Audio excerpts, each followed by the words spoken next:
the SAG-AFTRA uh thing is that over? They ratified the contract? After almost 11 months you on posted strike. this. That's wild. Yeah, you posted this one. I did. Yeah, deep dive on this one for you, if you would, please.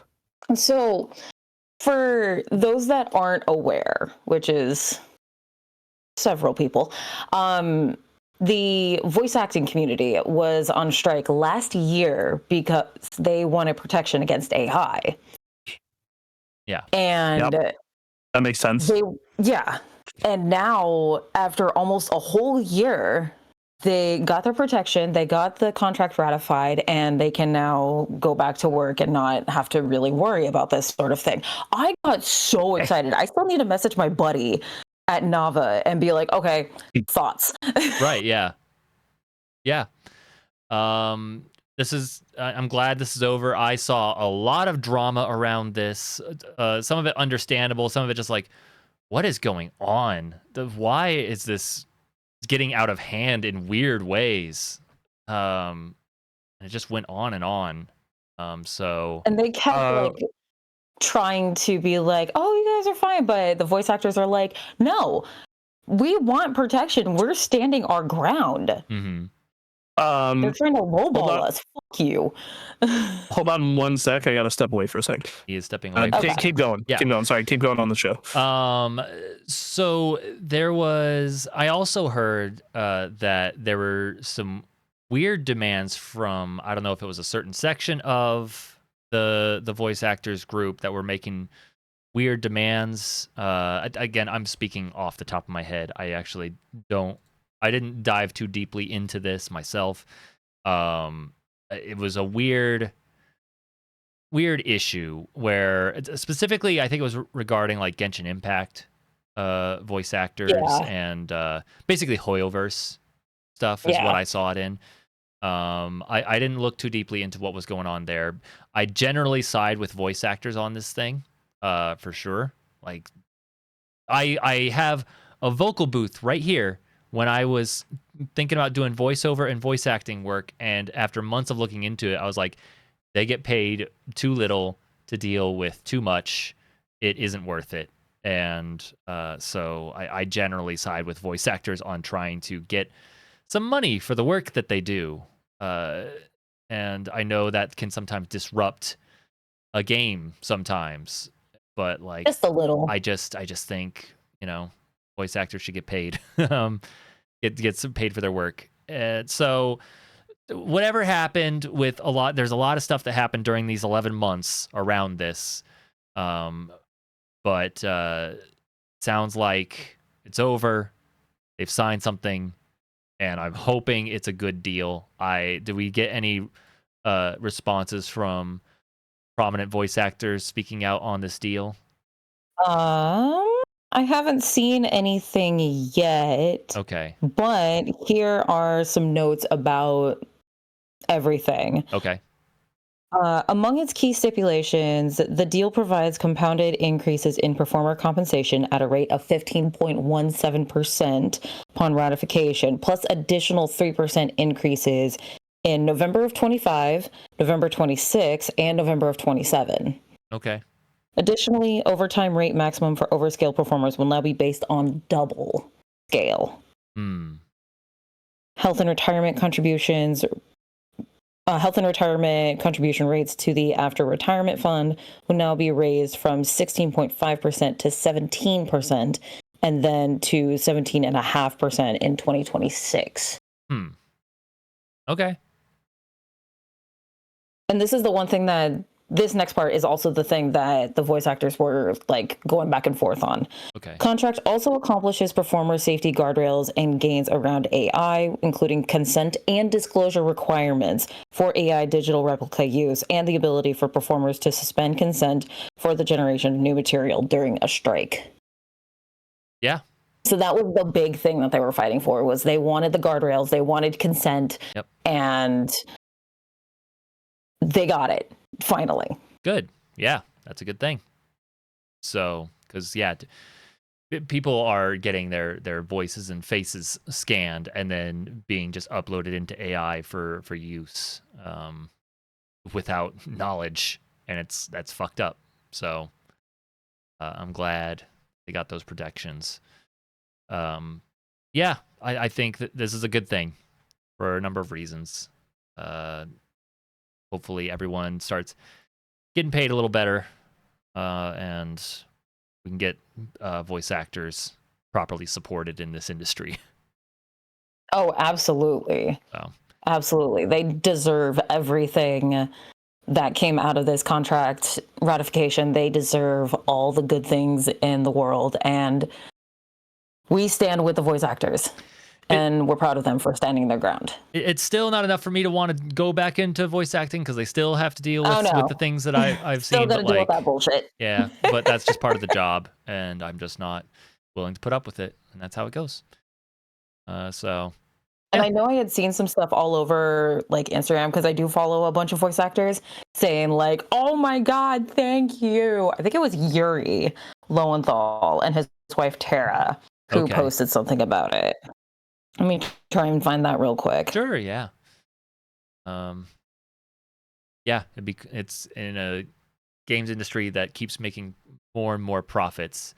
And then this goes outside the games industry, like I think it was like a Jujutsu Kaisen movie, or it was an anime movie, and the voice actors, specifically the English, I don't know about Japanese, but the English voice actors got paid absolute pennies compared to what that made.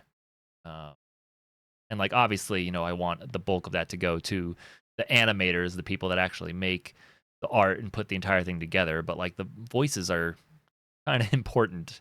It would be cool if they would be able to pay rent from a movie that makes that much money. And the fact that they don't in a number of cases really bums me out. So yeah. We're looking at this. We're taking a moment here. Before we move on to the next story. Anything from Yuri? Okay. I'm still looking. Hold on. Okay.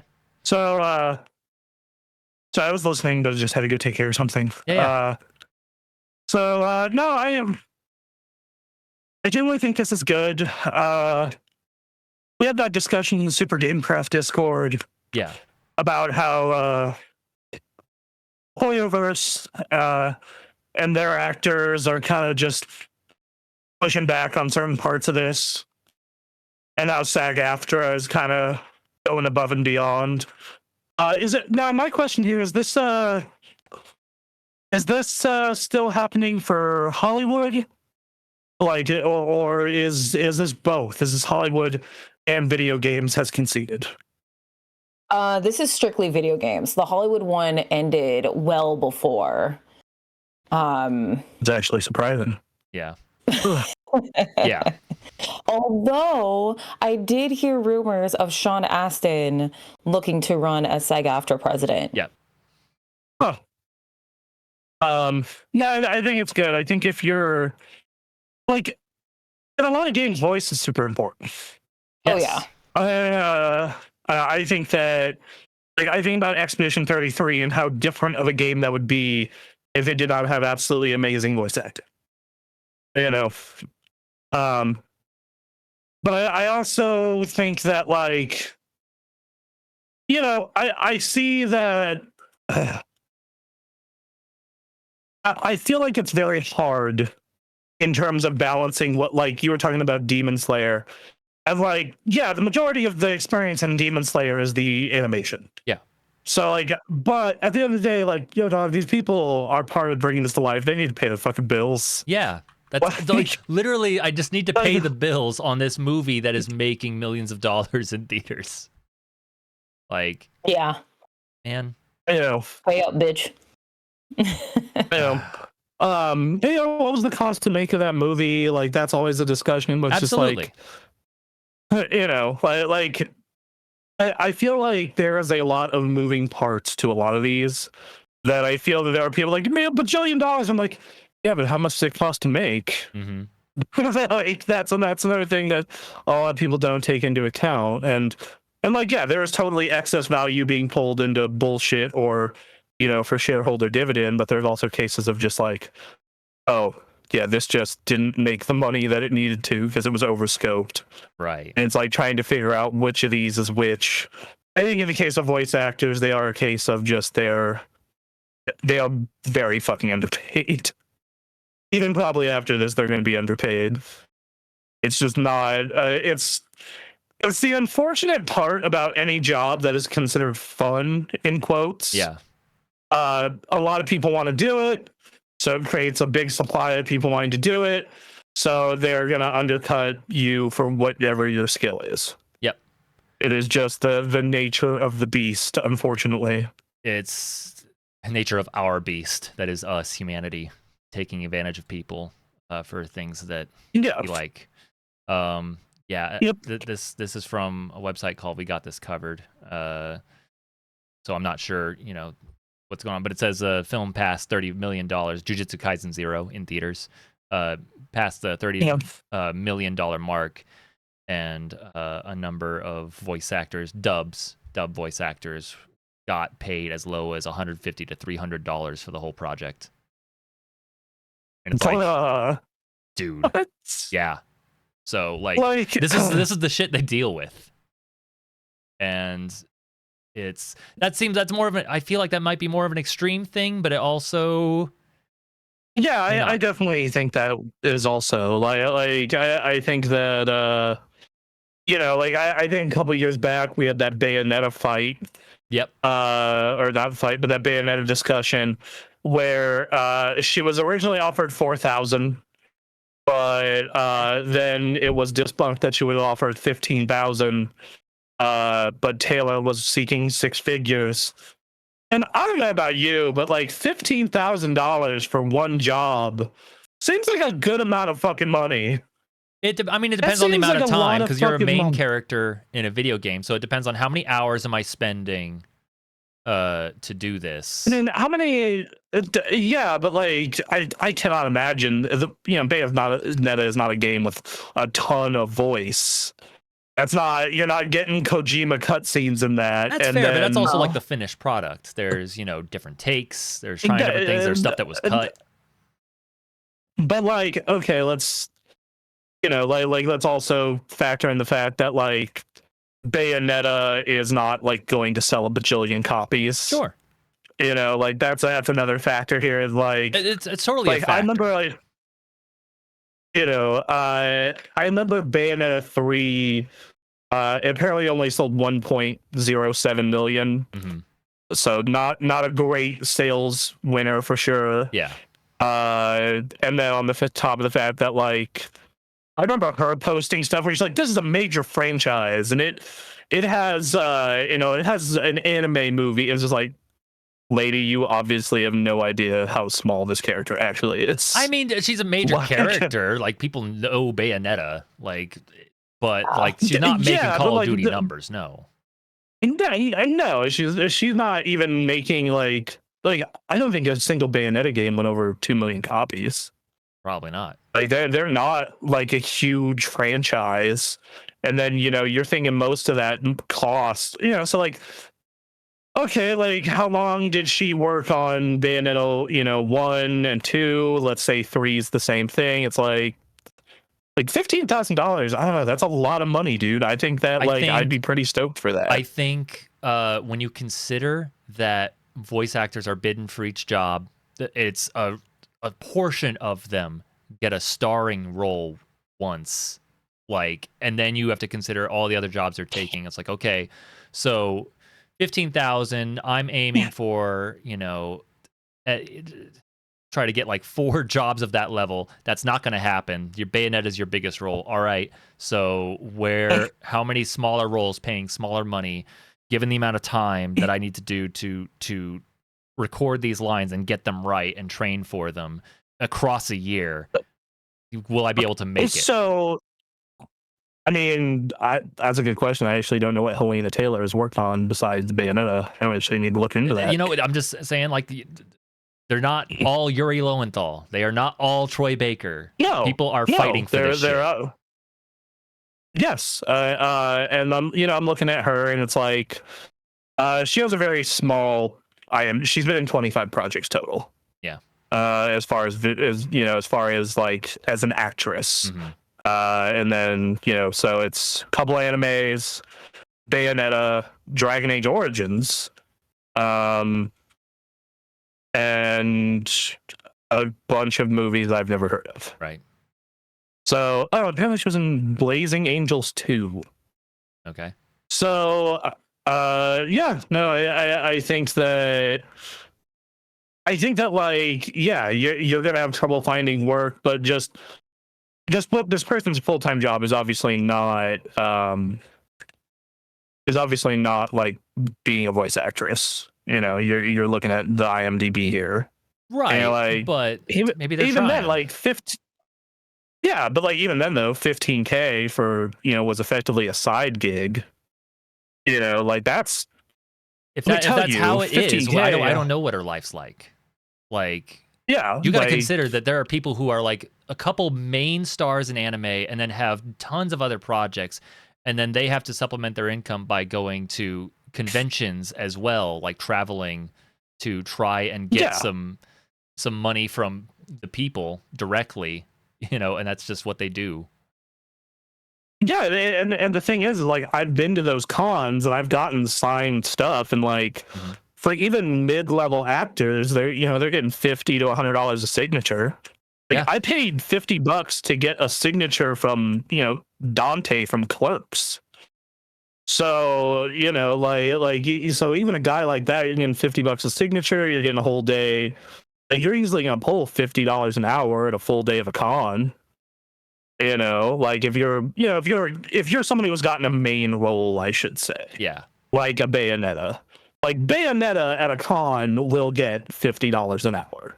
Right. When you're looking at something like, but if you're like, I was side character B in this, anime, yeah, probably not.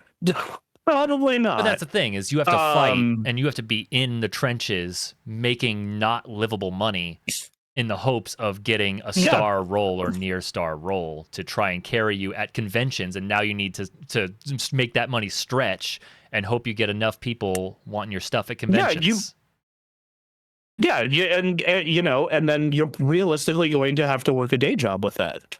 It's very similar to the YouTube game. Like on the YouTube game, you fucking, like we're living that life where it's like you have to work your full-time job and then go fucking make fucking videos. Now, Bronson, imagine we're doing this and people take our content and put it in a movie or a video game that makes millions of dollars and we don't get shit. I mean, okay, so the thing with that though is, are we the main bulk of that movie? Like am I, am I the some director? People are. And they still gotta do this. Some people are. And yeah, that part sucks. Yes. But in this particular, but like that's not the main bulk of what Bayonetta is, and a lot of these are. Like, yeah, not everyone's fucking Sean Schemmel where that dude's set for life. Right. I understand that. Like that dude, that dude's Goku. Goku fucking is set for life. He's good. But like, on the other side of that, a lot of these people are just like, they're like, yeah, you are a very small part of this giant fucking thing. Like, if I want to be honest with everyone, like, I'm a huge Bayonetta fan. I fucking love those games. Right? Like, I love Bayonetta 1, 2, 3. Like, they're 3 of the best games I've ever played. Her voice is a very small part of what makes that experience. Then, then these people should not be paid like the money that. Like, the fact that they're not going to be able to pay their bills with this shit unless they scrape by, like, it fucking sucks. Yes, I agree with that. But, like, $15,000 is, like, a good chunk of change. If you got enough jobs. A role game like Bayonetta. I mean, like, 15,000, it's not terrible. I don't know what the workload is like. That would really help me if I knew how much hours she put in. Yes. I do, I do agree with that. I don't know about the amount of time that goes into a role like a Bayonetta. Yeah. Like I can't imagine, as someone who's once again played those games, I cannot imagine it is an insane workload. But like, yeah, it could be a bit of work. Could be about a month in a studio. I don't know. Yeah. But like, you're looking at, even then, like, let's say you're working 60-hour weeks for a month, 80-hour weeks for a month, like $15,000 over divided by what, 320 hours? You're making $46.87 an hour, man. Yeah, for that job. Like, yeah, now for that just job, happen to land 3 more Bayonettas, just like, yeah. Look, and you will be able to say, "Hey, I was Bayonetta." Yeah, so and take that and market it to people. They that is a valuable. The entire industry is being taken advantage of, so they're going to keep going. Yeah, like it's. And then there is a bit of a crab bucket effect, and then the industry wants to hire established people. Like, what was the fucking joke with? Like, it was always the joke. It was like, oh, it's always Nolan North and Troy Baker. Yep. And now it's gonna be Yuri Lowenthal and Ben Starr. Mm-hmm. Like those are gonna be the two. It's gonna be Yuri Lowenthal and Ben Starr forever. Yeah. Also, like, and that's just what the industry prefers. And now, do I think smaller roles need to get paid more? Like that fucking $150 fucking dollars for Demon Slayer? Yeah, that's fucking crazy. That's fucking insane. Like the $150 to do a whole movie? Yeah, that's fucking crazy. But I'm saying like $15,000 for one game? Yeah, that's fucking reasonable, especially for a game the size of Bayonetta. It probably was. It's just, you're the main character of a video game, and then you gotta stretch that out into other things. I'm not saying that one specific case is one of the more fine things. Like I don't know what was going on with her and what she was looking for, but what I'm saying is, from me looking in as a potential career, they treat people like shit, they pay people like shit, and they do it because they love voicing these anime characters, and they're taken advantage of for it, and it's bullshit. Yeah, I agree. And what more voice actors should do is either join this union or do something else and be like, okay, we just aren't gonna have voice actors, and you're gonna fucking deal with that until you start paying us. Yeah, and this strike hopefully leads either join the union or like don't voice these people, don't voice these games, which will either turn to people who are willing to give their money out for cheap because they don't know better, or Gen AI. Yep, so that's it. Yeah, and and I think that depending on who you ask, there will be a different reaction to generative AI. I know that I fucking went into a work meeting and they'll be like, "We should have an NC Lab podcast that's AI generated." I'm just like, no, we should not. That's that, so, but it's one of those things where just there is I'm curious to know how much of the consumer base gives a shit if voices are AI generated.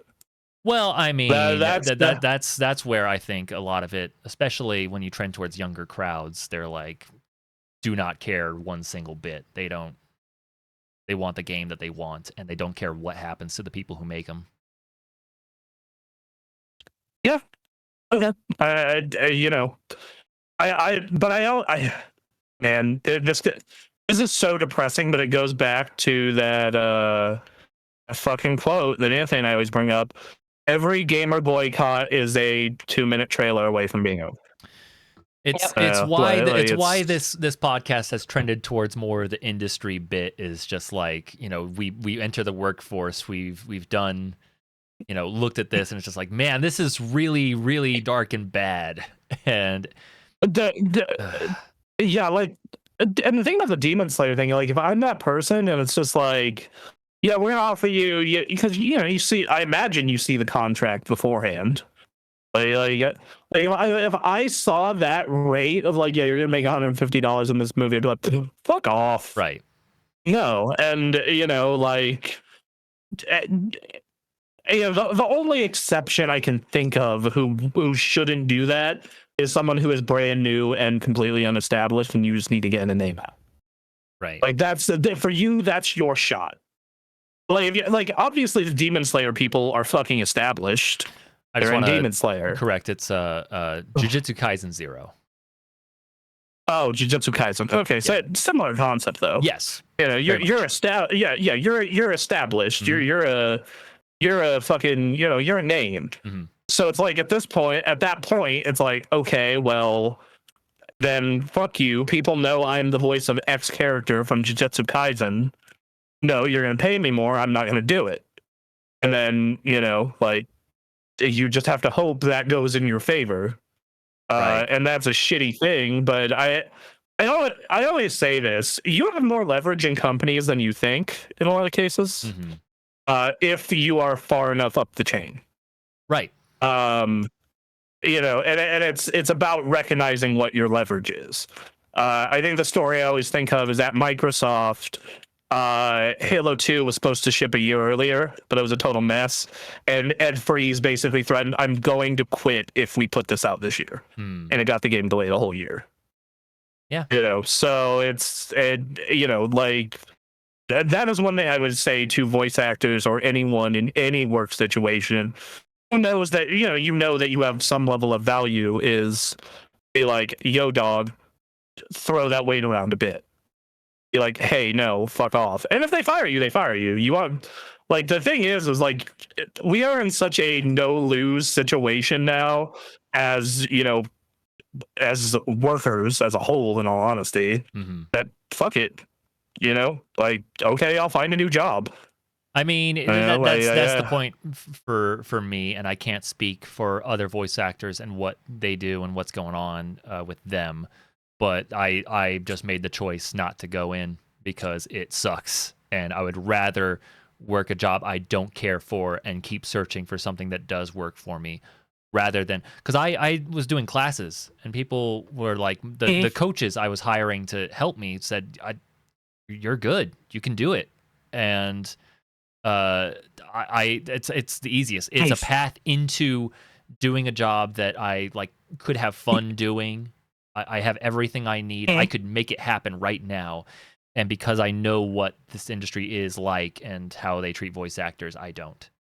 So yeah, like until you become a Ben Starr, a Jennifer Hale, a Yuri Lowenthal, you get treated like shit.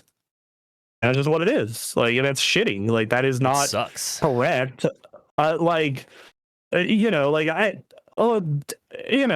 I think that part of that's just because there's so many fucking people in it, and then part of that's because there's, like a lot of people see it as easy, and it's not actually easy. I think even doing a show like this correctly, which we don't do. Look, I listen to the show to edit it. We suck at this. Yeah. The thing is, we're sadly better than most people at it. Because I listen to people that are around our size, and I'm like, we're bad at this, but we're better than most people who are doing it. At our size, yeah. Yeah. Sure. Even a little bigger than us. Like, I'm seeing people like that. I was like, the fuck? How do this many people watch you? Okay. We haven't figured out our thing. It doesn't help that we're a general video games podcast.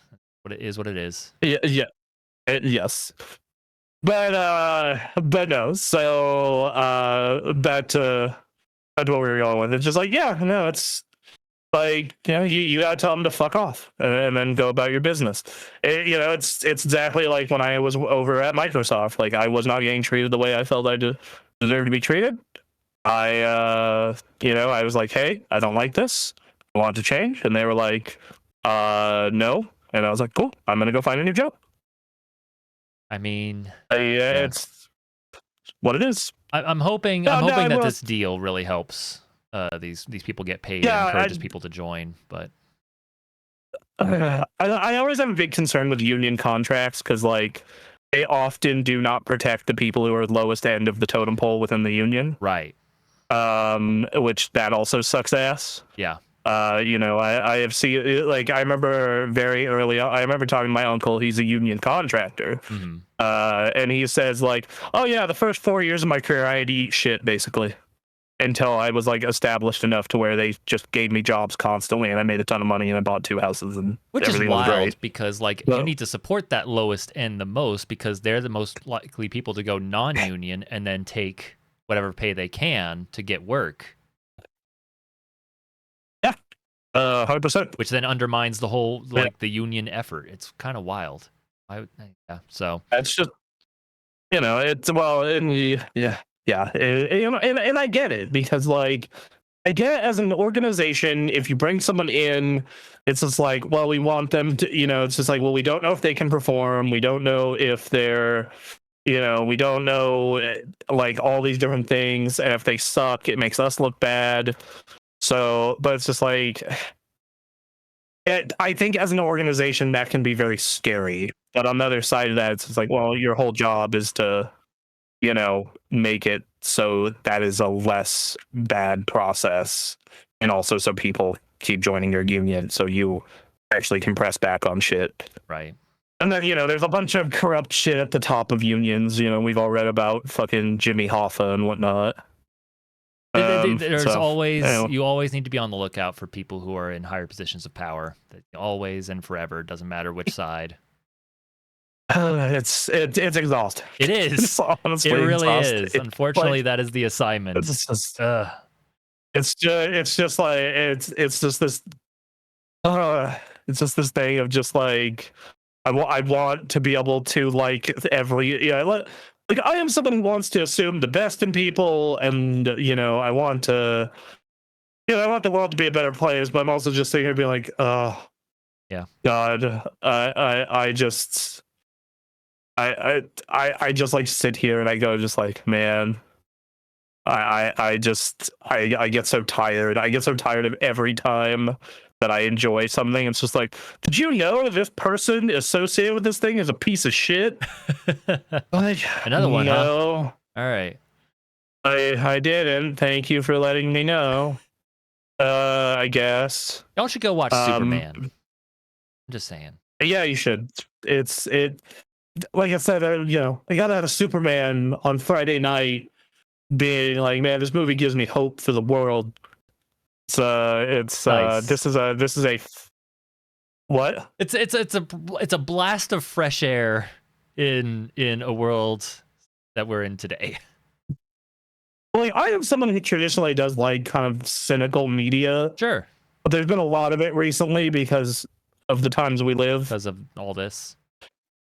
Yeah, but going to Superman and just getting this experience of just like, kindness is the new punk rock, and I was like, fuck yeah, it is. Yeah. So, all right. Yeah. Well, Anyway. I wish the best for the voice actors that are part of this union. I hope more people are able to join, and it doesn't go poorly. I want voice actors to be treated well and paid appropriately. So. Yep. All Same. right. Next story.